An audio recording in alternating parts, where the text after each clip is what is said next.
e a preta não se vê tão bem. Os pássaros veem a branca e comem-na. Muito bem. A seleção natural, então, faz o seu trabalho e o que é que faz? Favorece a preta. Se continuar assim, o que é que acontece às brancas? São extintas. É fácil, é assim que funciona. Começamos com 2 e no fim da seleção natural ter feito o seu trabalho, quantas é que sobram? 1. 2 menos 1 dá 1. Portanto, temos mais ou temos menos do que quando começamos? Temos menos. Portanto, expliquem-me como é que um mecanismo que cada vez faz menos variedade consegue criar mais e mais variedade de espécies no planeta. Ninguém me conseguiu explicar isto até hoje e eu tenho tentado com bastante intensidade. Perguntei isto a professores universitários. Eles ficam zangados quando eu pergunto. O que é que a raiva vos diz? Eu tive um professor que pegou nos seus livros, literalmente ele fez isto, atirou-os para o chão, gritou, saltou, viu pequenos pulinhos e foi embora da sala. E os estudantes olharam para mim, eu olhei para eles e eu disse, se pegarmos numa pedra e atirarmos para um beco escuro, se atirarmos a pedra a um cão e o cão começar a ganir, quer dizer que lhe acertamos. É muito simples. Então falemos de cães, já que estamos neste assunto dos cães. Aqui temos o Chihuahua, o grande Danois. E aqui temos todos os formatos e tamanhos de cães. De onde vieram estas raças todas de cães? Eles vêm do lobo. Foram emergindo ou evoluindo a partir dos lobos ao longo do tempo. Mas os lobos não têm muito o aspecto de um Chihuahua, não é? E também não são parecidos com um grande Danois. Também não têm orelhas fofinhas e longas como este cão. E também não têm cabeleiras engraçadas como têm estes cães. Mas sabemos que eles vieram dos lobos. E o que é que isto nos diz? Que todos estes genes são alelos. Todos tinham de estar presentes no lobo, todos estes genes que deram origem a estas características. Não se exprimiam, estavam lá, mas estavam desligados.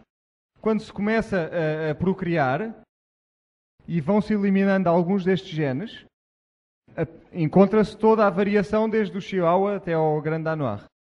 Isso significa que o lobo tem de ter muito mais genes do que alguma vez são expressos no seu fenotipo.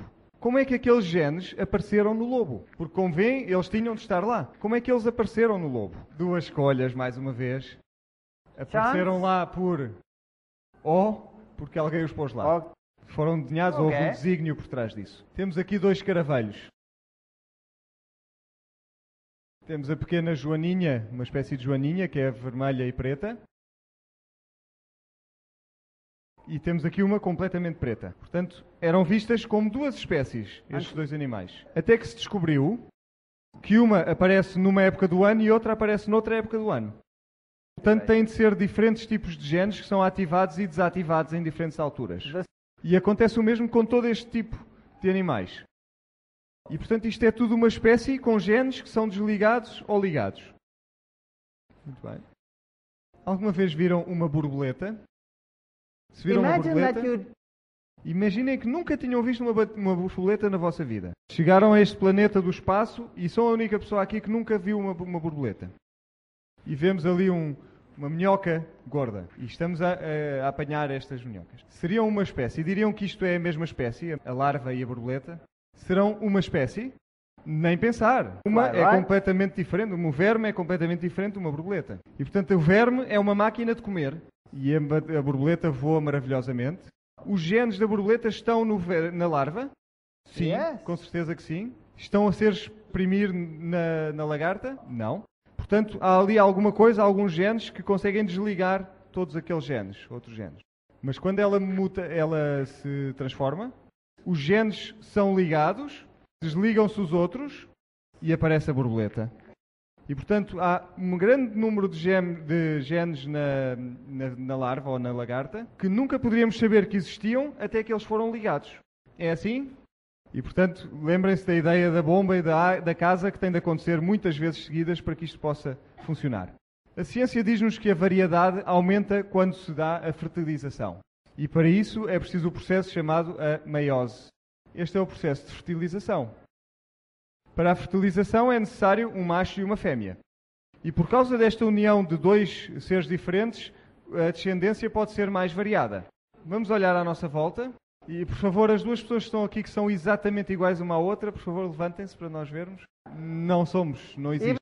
Mesmo os gêmeos não são exatamente iguais. Não há ninguém aqui que seja exatamente igual a outra pessoa. Temos genes diferentes, mas somos todos humanos. Através deste processo, a vossa descendência vai ser diferente do que vocês são. Os nossos filhos não são exatamente iguais a nós. Este processo não aumenta nada até que a criança nasça. Apenas quando tem resultado, temos mais variedade. Portanto, como é que o macho e a fêmea apareceram em primeiro lugar? Ajudem-me. Foi por acaso. Foi por acaso. Eles estão ali a trocar genes um com o outro. Deixem-me pôr isto de uma forma mais simples. Eu estou a escrever um livro de como construir um avião. E agora quero mudar um pouco este avião. Vou ao meu computador, seleciono algumas frases, copio e ponho-as noutro sítio do manual. Portanto, eu rearranjo o que está escrito no livro. Isso muda o avião? Bom, só quando o avião estiver construído. A mesma coisa aqui. Apenas está a reescrever o que está no livro de instruções, não se está a construir nada, e isto aconteceu por acaso. É um mecanismo tão complexo, isto é o nosso conjunto de genes, e trocam informação entre vários genes. Digamos que o azul é o meu pai, o vermelho é a minha mãe, e eles trocam informação. Eu tenho um pouco de pai, de mãe, de pai, de mãe, um pouco dos dois. A enzima percorre o gene e corta exatamente no sítio certo. No lado do pai e no lado da mãe. Tem de fazer um corte exatamente no mesmo sítio. Se ele cortasse um nucleótido mais à frente, o próximo gene seria, como vimos há pouco, e nós seríamos algo disforme. Portanto, não pode haver aqui o mínimo erro. E isto acontece centenas de milhares de vezes, sem um único erro. Temos enzimas que aliviam a tensão. Temos outro tipo de enzimas que absorvem os movimentos de rotação. Temos enzimas que leem esta sequência muito rigorosamente. Temos um conjunto de enzimas e mecanismos que vão corrigindo alguma coisa que está a correr mal. E tudo isto aconteceu por acaso. Faz com que o vídeo que eu vos mostrei seja uma brincadeira de crianças ao pé disto. Por acaso, é como irmos para quem fabricou a nave espacial Challenger. E quando ela está lá no espaço, dizemos ao chefe, ao cientista principal, o chefe da missão, é espetacular como este foguetão apareceu realmente por acaso. Ele punha-os numa camisa de forças e mandava-os internar, com certeza. É exatamente o que os cientistas acreditam em relação à célula. Vamos dar agora um novo olhar às coisas. Temos aqui um peixe que vive nas grutas e não tem olhos. A ciência diz que isto é uma nova espécie que surgiu. Temos aqui outro animal que vive nas grutas e que não tem olhos também. Temos aqui uma espécie de inseto uma salamandra também sem olhos. Uma barata das cavernas também não tem olhos. Se eu pegar numa destas baratas, como existem no Havaí, nestas ilhas novas elas entram nas grutas e depois de 8 meses elas perdem os olhos. Isto é evolução? Não. Eu acredito que tudo o que está a acontecer nestes processos, o estímulo sobre os genes já não está a atuar e os genes que criam os olhos desligam-se.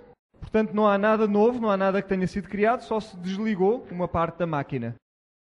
Tenho aqui um cruzamento entre um leão e um tigre. É um ligre. Um cruzamento entre uma baleia e um golfinho. Um cavalo e uma zebra. Podemos brincar com os nomes. Uma zebra e um burro.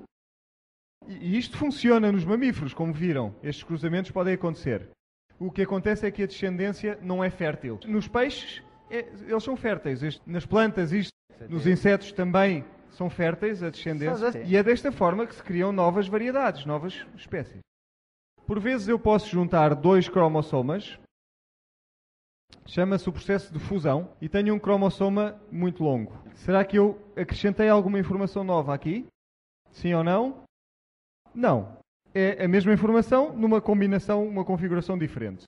Se eu olho agora para este animal, é o maior antílope que existe no mundo. Reparem que tem riscas e tem 2 chifres. Este é um kudu, também tem riscas e tem o mesmo tipo de chifres. Este é outro animal, também tem riscas, mais uma vez os chifres semelhantes. Este é o macho e aquela é a fêmea. São tão diferentes que diríamos que são duas espécies diferentes. E mostra a quantidade de genes que tem de haver dentro deste animal. E tudo isto tem a ver com este mecanismo de fusão que eu vos mostrei. Isto é o bongo. Tem, mais uma vez, as riscas e os chifres. Outro animal, um dos antílopes mais pequenos que existem, tem as mesmas características, mais uma vez. Todos têm o mesmo tipo de fusão nos seus cromossomas. E se eu dissesse que tudo isto é apenas um grupo, uma espécie? As diferenças não são muito maiores